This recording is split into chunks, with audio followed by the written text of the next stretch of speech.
இவங்க வந்து ராஜபாளையம். இவங்க ஃபுல் பிளைண்ட். இவங்க பாத்தீங்கன்னா பிளைண்டா இருப்பாங்க. இவங்க வந்து மாதவரம் ஹைவேஸ்ல இவங்க வந்து அபண்டன்ட் பண்ணிட்டாங்க, ஏதோ ஆக்சிடென்ட் சொல்லிட்டு. பாத்தீங்கன்னா அந்த இடத்துல ஒண்ணுமே கிடையாது, ரொம்ப கஷ்டப்பட்டு இருந்தாங்க. அப்புறம் இருக்கிற லோக்கல்ல இருக்கிறவங்க இவங்க வந்து ரெஸ்கியூ பண்ணி கொண்டு ட்ரீட்மெண்ட் பார்த்துருக்கோம். பார்த்துட்டு இப்ப கொஞ்சம் அக்ரெசிவ். இவங்க வந்து தொடக்கூடாது இவங்களை. ஏன்னா வந்து பிளைண்டா இருக்கிற எல்லா டாக்ஸுமே வந்துட்டு என்ன ப்ராப்ளம்னா, அவங்க தொட்டாங்கன்னா அவங்க வந்து நம்ப மாட்டேன்றாங்க, கடிக்கதான் வராங்க.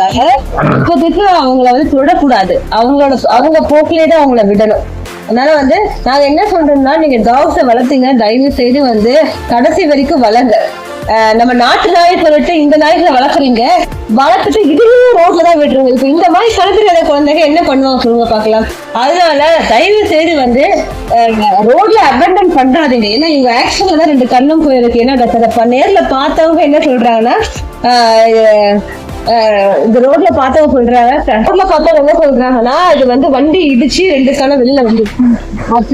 அதனால தயவு செய்து வந்து டாக்ஸ், இந்த மாதிரி டாக்ஸ் வந்து நீங்க அபேண்டன் பண்ணாதீங்க. கடைசி வரைக்கும் வளர்க்க ட்ரை பண்ணுங்க. உங்களால வளர்க்க முடியல, அடாப்ஷனுக்கு ட்ரை பண்ணுங்க. அப்படி அடாப்ஷன் கிடைக்கும், நீங்க தான் வளர்த்தே ஆகணும். இந்த குழந்தை வந்து 2 கண்ணும் போயிட்டாங்க, இதுக்கு பொறுப்பு யாரு? இந்த சாபம் யாரை சேரும்? இந்த ஓனர் வளர்த்தவங்களுக்கு தான் குடும்பம் வந்து சேரும்.